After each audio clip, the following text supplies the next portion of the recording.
Bonjour, everyone. Hi, this is Neshi Lokotz. Welcome to Communications from Home. Tonight is all about our eldership. We're going to continue that series that I've been on for the last three or four shows. And tonight is all about ceremony. And why would we even want to create a ceremony to recognize, acknowledge an elder? So, welcome everybody. I so am happy tonight. We're trying something new, and I have to say thank you to Rob, my producer. We're diving into the deep end tonight where it comes to technology. Our partners at Be.Live, um, they have something that's being tested out in beta, and we volunteered to be one of the testers. And so we are simulcasting tonight. Yeah, simulcasting. We're here at Facebook in our usual place at the usual time, but now we're also adding our friends and relatives over at YouTube. And so I've got it up and it looks good. Thank you, Rob, for doing all of that, the heavy lifting on that. And I really do appreciate it. So, like we always do, we can chat in YouTube too. Ooh, that's really groovy. Oh, yeah, yeah, yeah. This is so exciting. Okay. I've been looking for this for a long time. Hello, Lisa. Good to have you here. See, listen, while I'm remembering, because once I get going, I'm going to forget. I promised that some people are that are in our community on Facebook that they wanted to know when I was live streaming.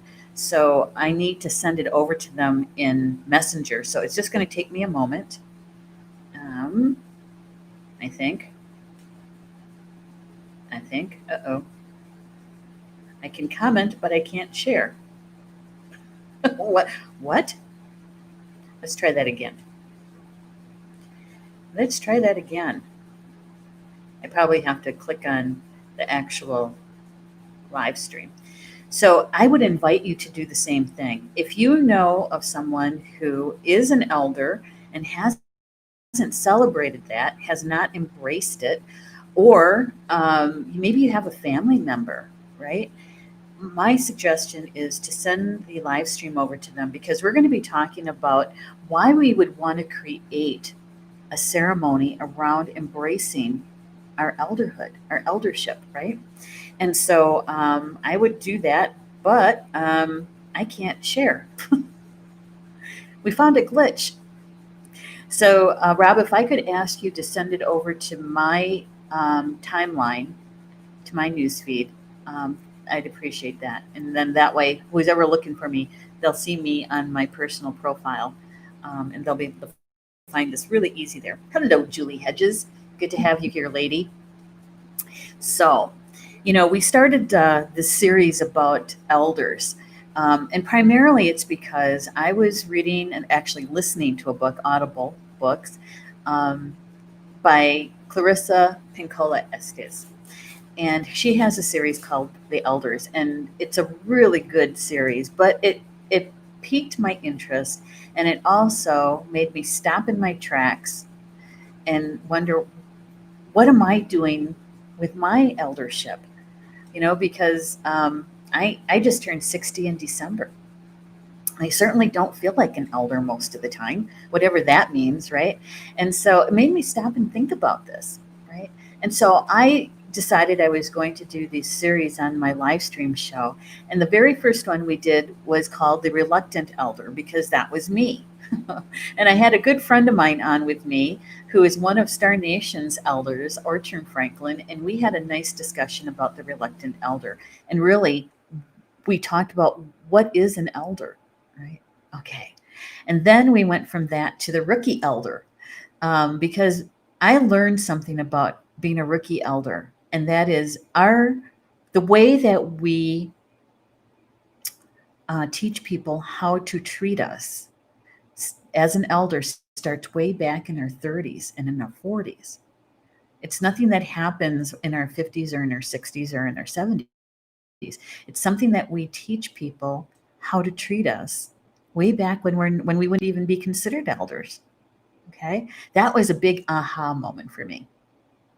And then we did a show about the unrecognized elder. And the unrecognized elder is someone who has their wisdom, maybe just finding themselves in the position that they are the eldest chronological age in their family, or perhaps they're the oldest, let's say, female in their family, right? But their family members don't see them and don't treat them as an elder, and so they go unrecognized. They have all this wisdom that they could be sharing, but they're not being respected, right? And so you can see how this was building, right? This whole series was building. And I was thinking, so where do we take this? What does this really mean for us and our soul growth? Right? Yeah. For me, it takes us to acknowledging, embracing our gifts, acknowledging where we are in life, acknowledging that we have life experience, acknowledging that we've gained a heck of a lot of wisdom from that life experience. And what is wisdom? Wisdom for me is when we've learned a life lesson, right? We've learned a life lesson, we've survived it, and we're on the other side of it. And we take whatever that was that we learned and we start integrating it into our everyday life. And it's an application. It's just not sitting up on a shelf someplace collecting dust, that we're actually using it. And the more we use it, the more we become a master of it. And so in that mastery is our wisdom, right?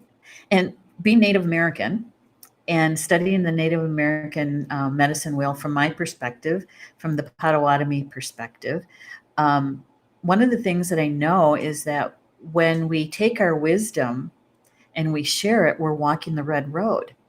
When we share it with our relatives, and everybody's our relative, right?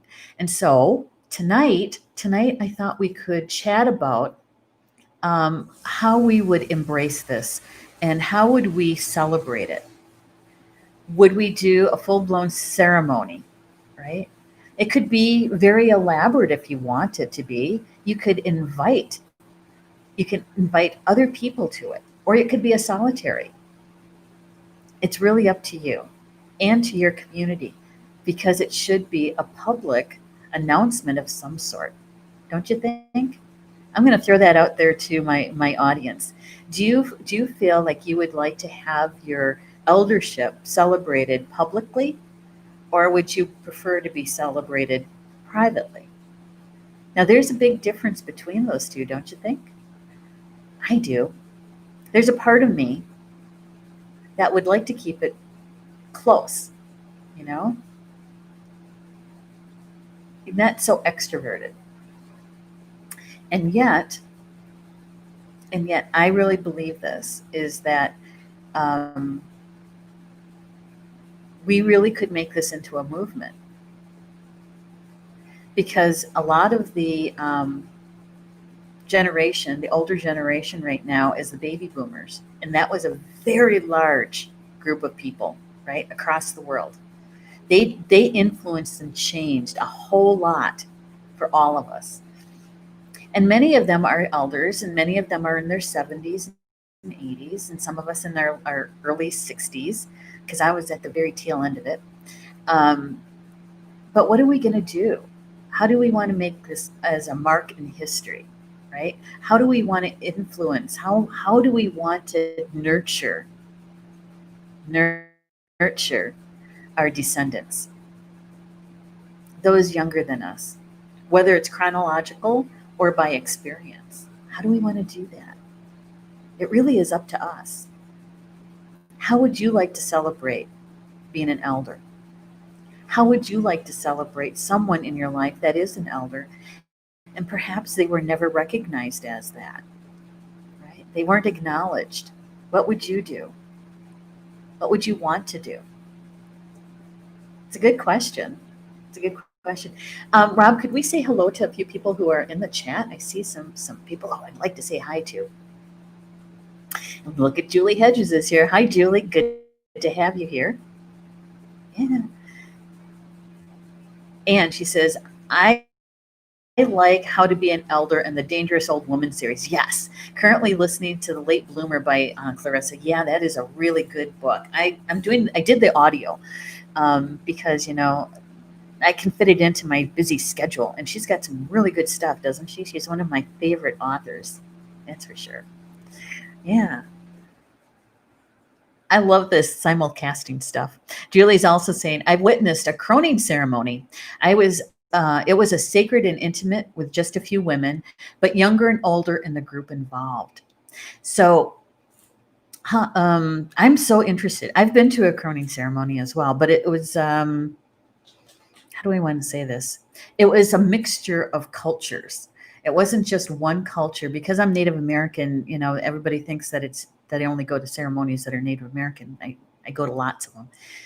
But this was a mixture of different cultures and different beliefs. And so there are many cultures, many belief systems that do have ceremony for this. The Celts are one of them. The Irish, old Irish, they do have croning ceremonies, right? The Wicca, the Wiccan belief system, they do too have croning ceremonies, and so it's not like it's brand new and it's nobody's ever heard of it, right, Julie? It's but I think that we could have a spiritual conversation about this and really come up with something that is very Star Nations.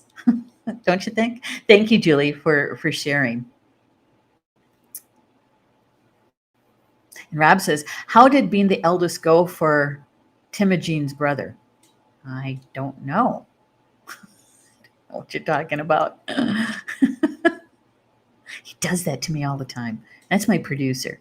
He says, "I'm sure all the children of the town will parade about chanting El Señor Kendall es un Pedro Viejo." Yeah, he's the old one. He's also learning Spanish. Oh my gosh. It's so funny. All right. So here we go. Let's talk a little bit about ceremony. Okay. The elements of a ceremony, whether they're very public or they're very private. There's some things about ceremony that many of us share. Okay. And just a ceremony in itself, the physicalness of it, right? Because technically, our spiritual self, we don't need the ceremony. No, we don't.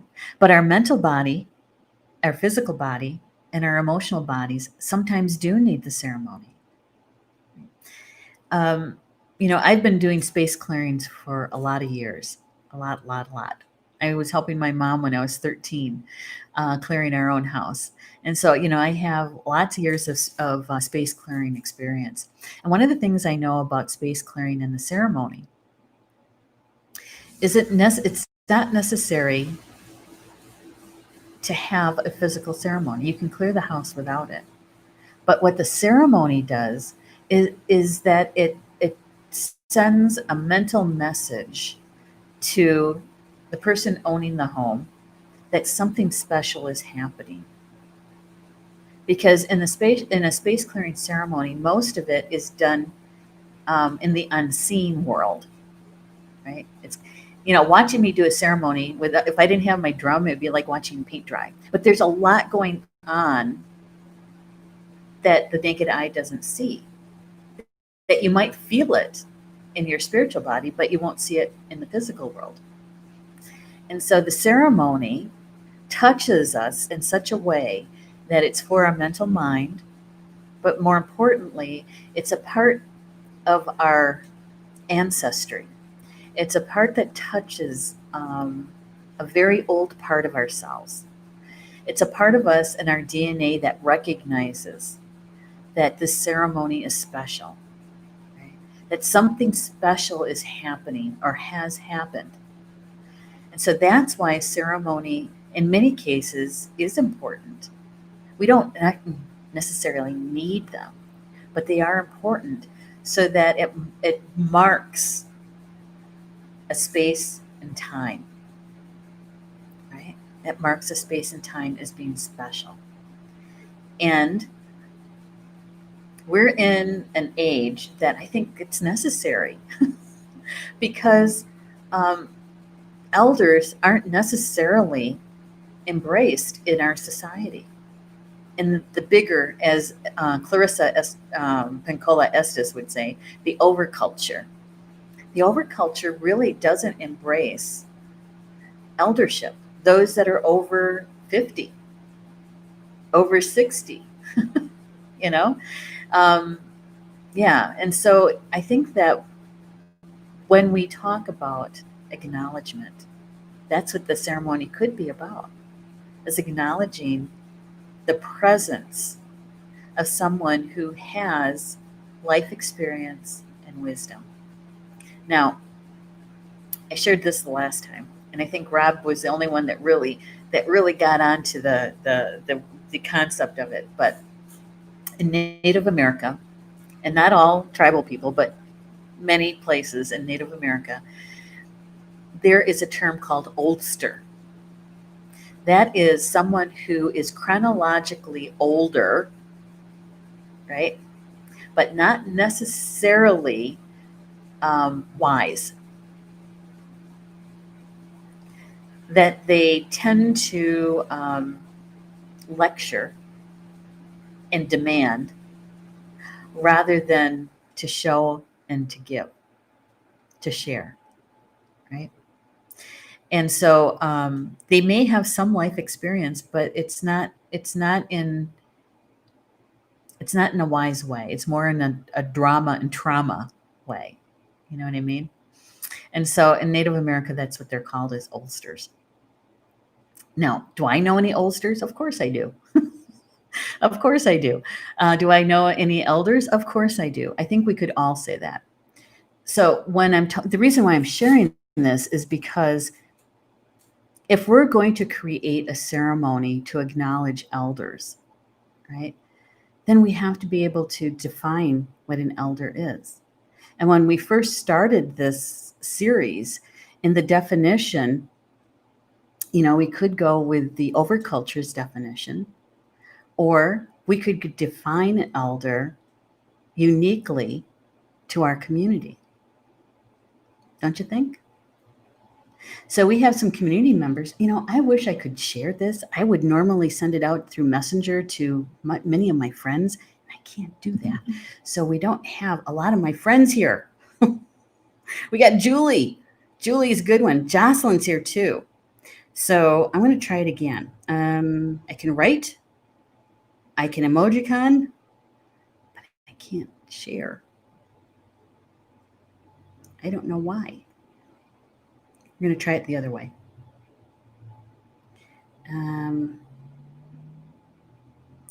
Maybe, oh, wait, I think I got it. I got it. So we're going to do this. I wish I would have figured this out sooner. I'm not going to send it to Julie because she's already here. Got to get some of those elders in our community out here. And I think we got it. Yeah, there we go. Yay. I did it. Done. Good. It just came up differently than it usually does. All right. Okay. So, Rob, let's get caught up with comments. Let's see what we have out there. Julie is saying this was a pagan ceremony led by a Wicca high priestess. It was from one culture perspective. Yeah, and I think it's good to go to different ones like that so that we get a feeling for the specialness of it, right? Yeah, and when you go to more than one different belief system, you can actually start seeing where the commonality is, the thread, right? That we share something similar. So it's good. Good. Thank you, Julie, for sharing that. Um, yeah, the casting of the circle and that sort of thing for any kind of Wiccan ceremony is special. I like it. I like it a lot.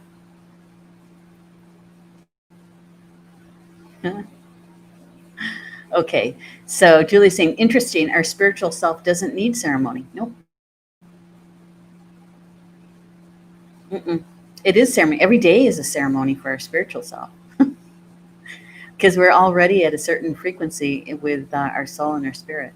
So Rob is saying ceremony is not necessary. It is a tool to get into the necessary mindset. That's correct. That's right.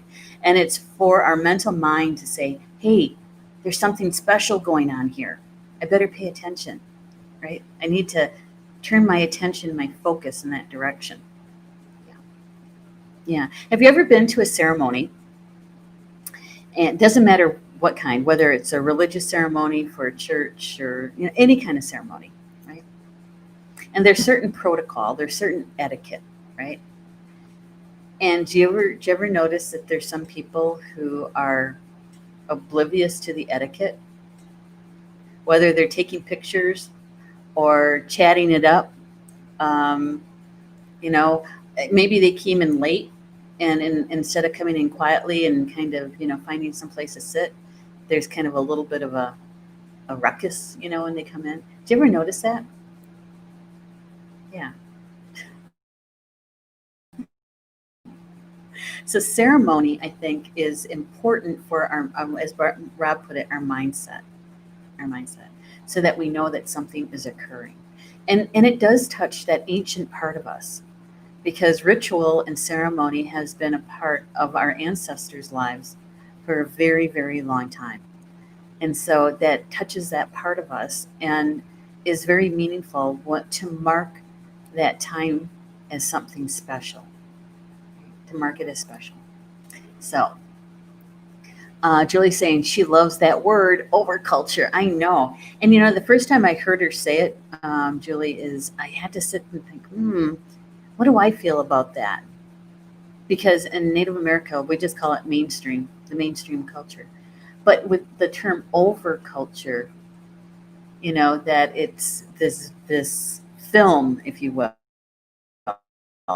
That's what it reminded me. This film that goes over everything. It's like a blanket. It's going over everything, covering everything, putting us all under the same overculture. So she's asking Rob, what is the etymology of ceremony?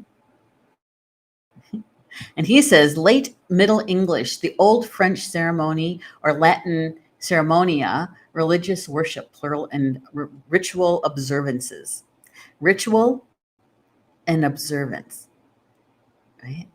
So if we put that in, thank you, Rob. If we put that into the context of how do we embrace our eldership? How do we embrace an elder? How do we acknowledge them? How do we, you know, depending on your belief system and your culture and the how you grew up, right, is going to depend on how you create a ceremony. We have special things for ceremony. You have maybe a special clothing. Maybe you wear your hair a certain way, right? Perhaps there's flowers involved. Certain kind of jewelry with stones or crystals, beadwork, maybe a certain kind of footwear like moccasins, right? Yeah. And perhaps you have representation of your power animals or your totems, depending on your culture, right? Some people would have books that are very meaningful to them, right? Whether it's the Torah, the Bible, um, the green tablet, the emerald tablet. I mean, those sort of things that we would have. You may have an altar. And what is an altar? An altar is a special place that holds special and very meaningful objects. They're selected consciously for the energy that they carry to be placed on the altar, right? We may have candles. We may have someone doing some smudging, whether you're using white sage or frankincense or San Paul, no, uh, oh shoot, I just lost the word. Um, it'll come to me at 2 o'clock in the morning, that's for sure. Oh my goodness, I can't believe I forgot it. I was just gonna say it. It'll come back to me. It could be cedar, right? Whatever you smudge with, it's going to activate a certain part of that ceremony. So as elders, can you imagine this? If you are a um, an elder that has already embraced your eldership and you have experience, right, in ceremony creation, I would want to be involved in the creation of the ceremony, right? I would. Maybe, I just had an idea, guys. Maybe, yes, thank you, Julie. Palo Santo. It was like right there, and I lost it. Thank you. Now I don't have to worry about that 2 o'clock remembrance in the morning. Thank you, Julie. Um, Julie. Oh my gosh. Thank you. I just had a hot flash. That's why, Julie. She says, you're glowing. So good to hear your voice. Aw. Um, okay. So I honestly believe that here at Star Nations, as a community, we could create a very meaningful ceremony that we could do online because we're still doing somewhat of a social distancing. It's not completely the way it was, a few weeks ago, but we could still do that online because our community stretches globally. It's not. It's just not here in Wisconsin where I live. It's all over the world, and so I'm thinking, we could have we could have a council of elders. We could have elders that help to pull together to do maybe quarterly or annually or semi-annually um, ceremony that we each take a piece of that ceremony to do to recognize those that are embracing their eldership, right? What do you think of that? I could see it. Yeah, Rob is saying no one else in the YouTube chat. That's okay. It's brand new. This is the first time that we're doing this. Um, I can't wait. I can't wait to work out all the bugs and the kinks and all that to it, so we can start using it for all the other shows too. How cool would that be? Because we've had a YouTube channel for a really long time for Star Nations, and really it was more about a place to archive our recorded shows. And so now look at this. We get to do that simulcast. How cool is that? Yeah. So spiritual eldership. Spiritual eldership. I'm feeling, Julie, like we need to be more in the physical with it.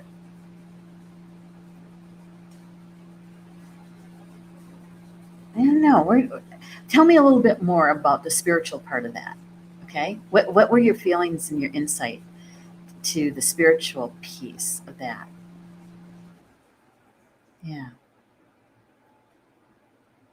Because I think we could do it where we're acknowledging each of the bodies, all four bodies, right? The mental, the physical, the emotional, and the spiritual bodies. Yeah. Tell me a little bit more about that spiritual part. I'm thinking that I would really like to be able to do this in our community. Now, I haven't been able to really research it, so I want to see if there's other communities online that are doing this sort of thing, and perhaps talk to them and see what they've learned about it, the pros and the cons of it, if you will, and then also to participate to see what it's like, and actually to be able to maybe create something that is very meaningful for all of our community members who are elders and who have either not been recognized, would like to be recognized, acknowledged with it. I'm thinking that could be a good thing. I'm waiting on Julie to see about what insight she had about using the word spiritual eldership. Yeah. Yeah. So I see Maureen Mann's in the house. She's also one of our show hosts here at Star Nations. It's good to have you in the house, Maureen. Yeah, Maureen, we are simulcasting. We're doing Facebook and YouTube tonight. It's something that Be.Live, our partners at Be.Live, is has in beta. So we're part of the beta test, and Rob is the one who's been doing all the heavy lifting. I had the idea, pass it on to him. So he's been really trying to get that to work. And so once we work out the bugs and the kinks and know what we're really doing, then we're going to open it up to the other hosts as well. So yeah, all right. So I'm looking at the time and talking about eldership. Rob says you can't schedule these yet, still in beta, right? We can have them, we just can't schedule them. Hey, Maureen, we can't. Okay, so a peek behind the curtain. Okay, the peek behind the curtain here at Star Nation's live stream shows. What happens is that each one of our show hosts that has a show coming up, what they do is they send me their description of their show. And I do a little prep work for it. And then I pass that on to Rob if he's producing. And what we do then is we take all of that information, and Rob, what he does is that he schedules the broadcast through Be.Live. And so when we do that, we can go out 7 days with that. And so we have an audience link that we can start promoting and sharing, right? That's when we're doing it just the plain old usual way. But now that we're doing this beta test for the YouTube, we can't schedule the show out and be simulcasted. It has to happen. The link has to be created just before you go live, and so it kind of cuts into the promotion piece just a tiny bit. We have to remember that. So I think Rob was going to say something. No, I thought I heard his mic. All right. So Maureen, I'm sorry, Julie says, The Way of the Elder, 4 series part, Ceremony of the Star Nations, 4 times a year. Way of the Elder. Kind of like that. Just an idea. Well, I love it. I do. Maureen says, excellent idea to broadcast in both places. Maureen, I've been looking for the ability to do this for quite some time. For quite some time. That's how kind of Be.Live fell into my lap, is because I was kind of looking around and watching other live streams and that sort of thing, and saw somebody using Be.Live. And so because we've been a longtime user of Be.Live, they sent me a message asking if we wanted to be involved in their beta for this. And I know that there's other apps out there where you can do the simulcast. But I really like Be.Live, and we have a good working relationship with them. And so when they're offering this, I want to be on that end of the test, because that way we have some input into how it rolls out and that sort of thing. So yeah, I see Rob offered it to you. Just know that we're just starting out. And there could be some technical issues with it, right? But Maureen's show comes up on Thursday evening at 7 p.m. Eastern time, and so you might see her on YouTube as well. So, all right, good idea, Julie, about the 4 times a year.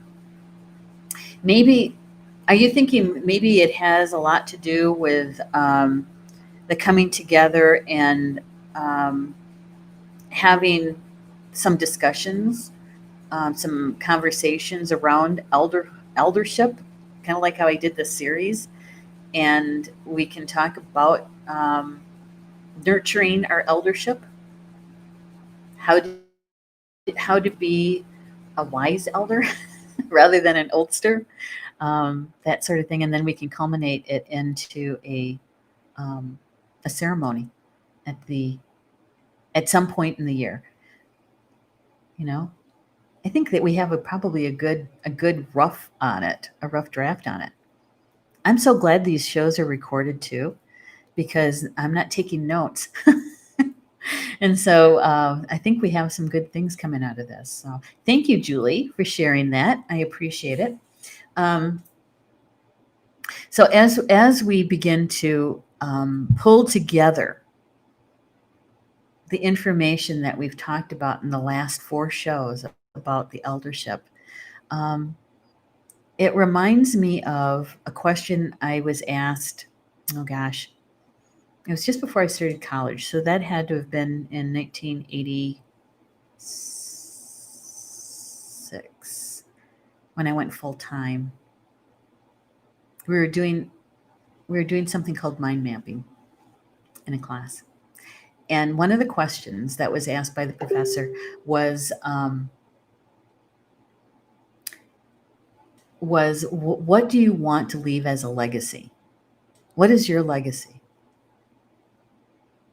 Right? And so now I was a non-traditional student. So I wasn't in my 20s, my early 20s. I was actually 27 years old when I graduated. And so I was a non-traditional student. And so a lot of the students in there were much younger. And so I knew what the cost was for me to be in that chair, in that auditorium. I knew exactly what it cost me. And I wasn't going to, I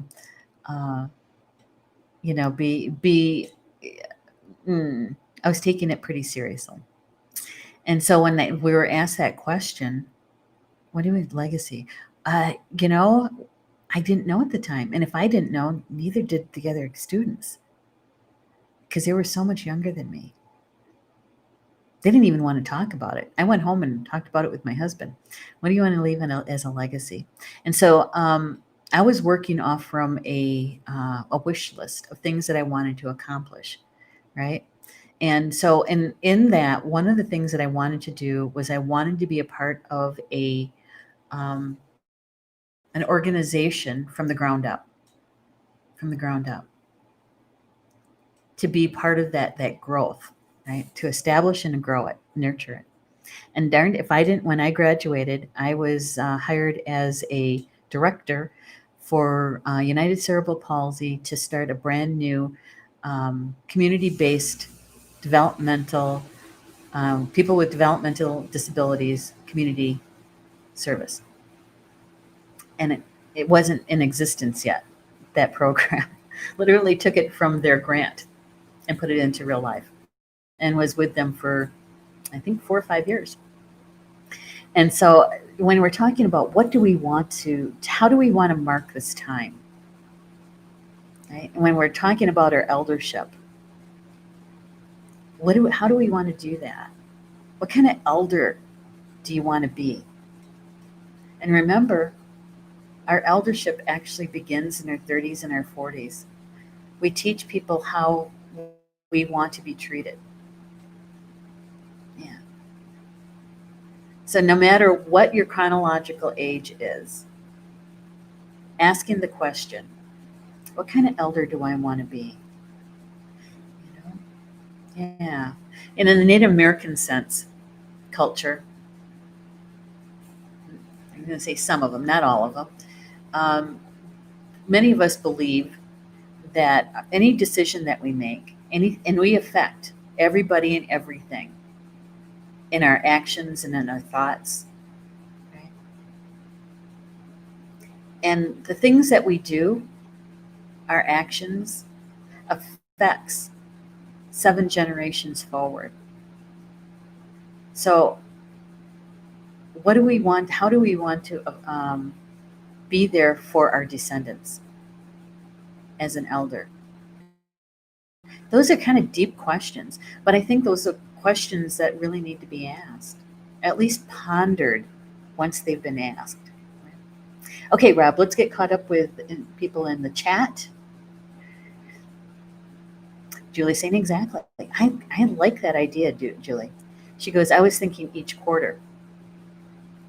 Yep. And especially when we're around those special times of year, huh? Those equinoxes and solstices. And she said, and you did that how many times? Which part was that? Did I say something a while ago? And how many times? Star Nations from the ground up to the stars, right? Oh, yeah, absolutely. Absolutely. Yeah. We took that from a conversation. Actually, I had started researching already about doing my own internet radio and started doing all kinds of researching on it. Yep. And we ended up in Blog Talk Radio, which was good. Blog Talk was good to us. We just kind of, I just kind of outgrew them really, and was searching for a different platform, and that's how we got into live stream. And so, as we do that evolution, and the expansion, right? As elders, we still do the same thing. Doesn't matter the chronological age. We're still growing and expanding. Even those that are super elders, because we did a show about super elders as well, even those elders that may be more toward end of life, their physical life, they're still growing and expanding. They might not look like it because they move kind of slow, but they are. They are growing and expanding. We never stop growing and expanding until we walk on. And so, yeah. Did you know that there's so many more ceremonies about death and dying than there are about any other landmark in your life? Whether it's being born, getting married, being married, puberty. Um, we don't do a whole lot of rites, initiation, rites of passage. And one of my teachers calls us industrial humans.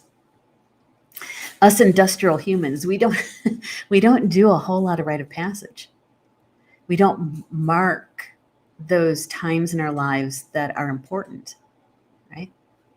Yeah. I have a question. We're almost at the top of the hour, but I have a question for you guys in the chat. When was the last time you were involved with being a part of a rite of passage for yourself? When was your last rite of passage?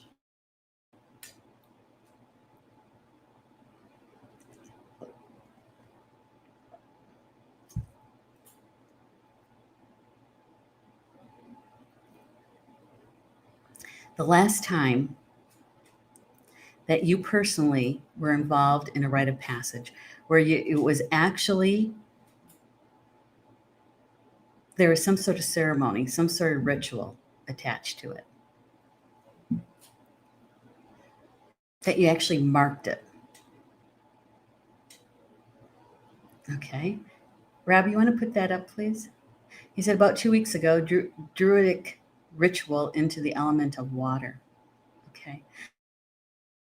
So you did the ceremony yourself, or did somebody do the ceremony for you? It's good. The rite of passage, right? And there again, that does touch that ancient part of us, that we recognize it, right? That part of us that senses it. Okay. Yeah. In modern day, thank you, Rob. In modern day, that rite of passage you might recognize as a graduation, a bat mitzvah or bar mitzvah, um, a wedding, you know? Yeah, something like that in modern day, in modern day, in the overculture, in the overculture. I'm trying to think of the last time I was a part of, that it was for myself or someone else. Well, the last one I was in, and I actually participated in, wasn't for me, but I was a part of the ceremony. Is that one of my nieces got their Native American name, their spirit name, and the naming ceremony was here. And yeah, so the pipe was passed, the water was drunk, the sacred fire was there. Um, and so it was really her initiation, but I was involved in the ceremony. A personal ceremony for myself. Now, see, I have to pause and think about this. Okay, so it's probably when I got my dress. Was the last really big one. My healing dress, my medicine dress, and that was in 2005, I think. I think that was like that. I had the dream like in 2000 or 1999, and I didn't get the dress until 2005. All right, so next comment, please. Julie's. June 20th at the solstice, I took the day to do very special work. Okay. She said, I did my own work. It was a rebirthing ceremony. Oh, well, good for you. Yay.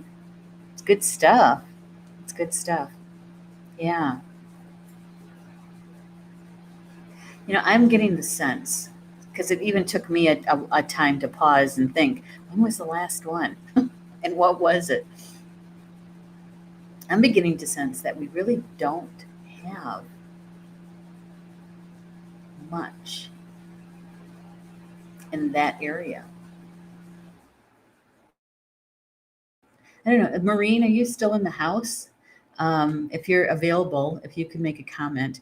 Not, I know that that you were a part of a wedding, that you were the officiant of a wedding.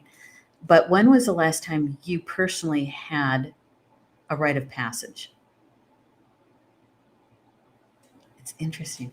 I'm actually going to post this question to our community at the closed group, the private group, because now I'm fascinated with this. When was the last time you were a part of your own rite of passage? When was the last time? Wow. I think we're on to something here, guys. And we're at the top of the hour. Oh my goodness. Oh my goodness. So, thank you so much for being a part of the spiritual conversation around this. I do appreciate it. I this series of the eldership has been very personal for me, obviously, but it's also been very much spirit driven. My spiritual team really wanted us to do this series, and we're going to culminate it tonight with this discussion about the ceremony. And when we can pull it together and pull together this council of elders and to initiate elders, we're going to hear a lot more about that for sure. Yeah, and I'm looking forward to it. And wheels are spinning. Wheels are spinning. So Jane, why don't we put Jane's comment up? Jane says, I haven't done one for a while. I've done them for other people, but not myself for about a year. Right. Okay. So, and I'm always fascinated, Jane, about the kinds of ceremonies too, like with Julie, and she just did a rebirthing ceremony for herself, and Rob did one for initiation into the element of water. So, what was your initiation? Your rite of passage about a year ago. Fascinated by this information. Um, yeah. So we'll wait for you to reply because it does take a couple seconds. We're going to go over just a little bit. Yeah, it's fascinating information. I know, Jane says, good conversation. I know, right? And I can almost feel us like sitting around the round table, and having coffee together or tea. Maureen says, good question. I can't remember, which seems as though significant honorings are lacking. Right. I was saying that in the overculture, that's a Clarissa Pincola Estes word, phrase, in the overculture or the mainstream, um, it might have been our graduation or a wedding or even a divorce, depending on how you what you did when after it became legal, final, right? Most people don't celebrate anything. Those initiations. Oh. Julie's saying, great question. I plan to do a small ceremony for the eclipse on Sunday. Yeah, yeah, but this is, Julie, I think this is a little bit different though. Okay. I mean, ceremonies are great. Don't get me wrong. Ceremonies are great. But this rite of passage is, think of it as, and our ancestors, when they would do a rite of passage for a young girl going from being a girl to a woman. So they started their period, right? And so they would do a ceremony for that young girl. For the young boy, it would be something similar, right? Um, so it's something like that, because as an elder, we are moving out of a time in our life where we might have been the main nurturers or caregivers for our children, and now the children are all adults, and perhaps we have grandchildren now, right? And so it's a time of life that it's shifted, it's changed, that affects our everyday life. It affects our everyday life. Yeah, that's the kind of rites of passage I'm referring to. Yeah. Okay. So next, Jane said it was a rite of well-being. Oh, okay. She says, yes, I do seasonal ceremonies 8 times a year, but this is most definitely different. Right. Right. Yeah. I'm thinking we're on to something here, guys. I'm gonna do, I'm gonna take some time next week, and after we publish the magazine, and I'm going to do a little research around this and see what's really out there. Yeah. Okay. So, I was thinking if there was anything else I needed to share with you. Okay, so here's this, is that tomorrow is our third day that I'm doing the 5-day challenge. It's a free challenge for remembering our joy. And so we're starting that tomorrow's our third day with it, and it has been fun, I have to say. And it's in the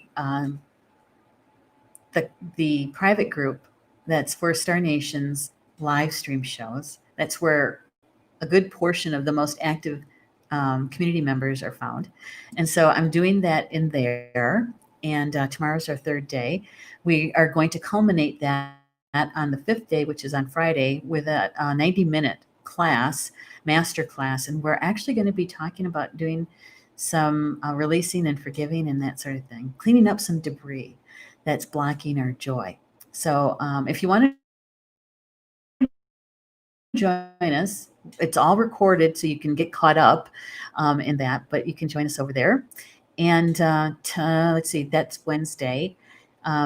Thursday, we have Angel Therapy with Maureen Mann at 7 p.m. Eastern Time. And so you can catch her live stream show with that. And I think that's all the shows that we have, because the Spiritual Roundtable tomorrow afternoon, my 2 o'clock show, or 3 p.m. Eastern Time, I'm going to be teaching the 5-day challenge. So we'll be doing that. Okay. And we're working on the July issue. I think you guys are going to like this one.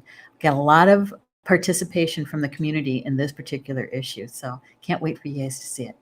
So with that, thank you. Thank you so much for being with me this evening. I do appreciate it. And for those that are going to be watching by the recorded version, thank you for making time in your day to spend with us. We do appreciate it.